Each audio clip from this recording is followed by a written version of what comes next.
Good morning from Julia Carroll on my 2026 weight loss journey. Today is Thursday, March 19th, and it is just about 8 o'clock in the morning. I'm getting my first cup of coffee going, although I have made some iced coffee for myself later, along around noon, 1 o'clock, something like that. Anyway, I want to kind of tell you what's been happening as far as food goes, since this whole YouTube channel is about food. And the last 2 days, on Tuesday and Wednesday, I had a lot more carbs than I have had in the last two and a half months, almost since the beginning of January. Although I didn't start a heavy carnivore diet until probably the 6th or 7th of January. So I had been eating carbs for the first week or two in January, losing weight, but still eating carbs. Well, Tuesday, I went haywire with sugar-free chocolate pudding and sugar-free Cool Whip. I ended up having to throw that stuff away because I just was eating way too much. And it was just because I was depressed about my dad passing. But so that was Tuesday. Wednesday, I didn't eat bad, and I'm not complaining about it. I'm just pointing out what it is doing to my body. On Wednesday, I did have a turkey and cheddar sandwich on whole wheat bread and one of those little snack size of Pirate's Booty chips. And I did have a banana. And then for dinner, I had kind of a Taylor Farms poppy seed Brussels kale salad, and I did eat it with some beef. Now, when I tested my blood sugar today, I was worried my blood sugar would be really high. It's 94, which is pretty good.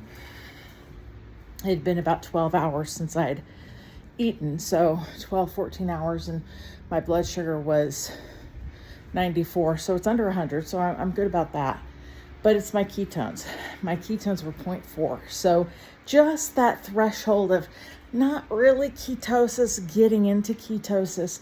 So I kind of fallen out of ketosis due to the carbs.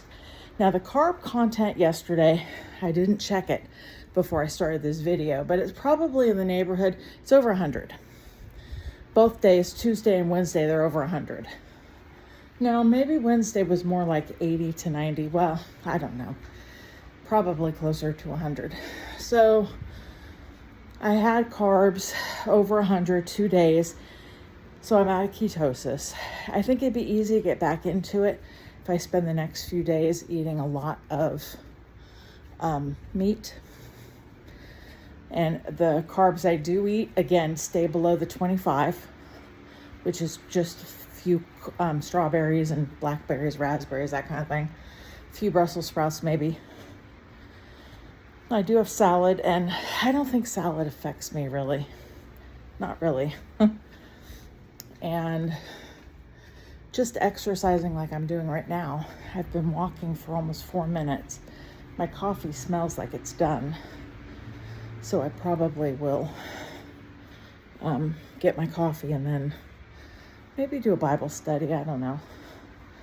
I'm not working today. I worked for about an hour and then I got off, finishing up my bereavement leave.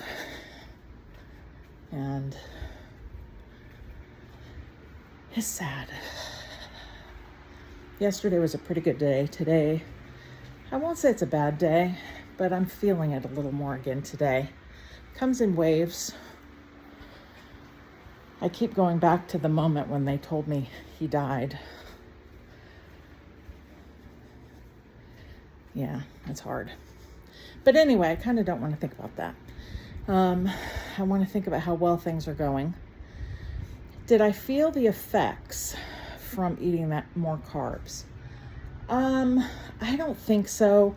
It's kind of hard to say because one, the carbs I had yesterday were your standard 2 pieces of whole wheat toast, a banana, salad. I did have some craisins in the salad, but not a lot since they're not my primary thing I want to eat. So there weren't a ton of those. I don't think it's affected me physically yet, simply because if I'm feeling anything physically, it's going to be more that my dad died. Not that I had carbs, to be honest with you. So it's going to be hard for me to say if it affected me physically in my joints or stuff, because that could just be low-grade depression causing some problems too. Lack of sleep, the kind of a little fitful sleep I've had the last few days. So I can't say that the carbs have made anything worse, physically speaking, thus far. More like my dad dying has made everything worse. I am pleased with how I'm handling things. I'm getting out there. I'm trying to exercise. I'm not doing the 5,000 steps every day because at this point, if I don't compulsively binge eat and if I don't go off the rails, I'll consider that a victory and a win. So I'll keep walking. I've only done almost 600 steps. Not a lot, but it's better than nothing. So I will shut this off for now, upload this, and drink my coffee because I haven't had any yet. And I've been awake for almost 3 hours. So that's a good amount of time to wait to have my coffee. Anyway, take care from Julia Carroll and my 2026 weight loss journey. Bye-bye.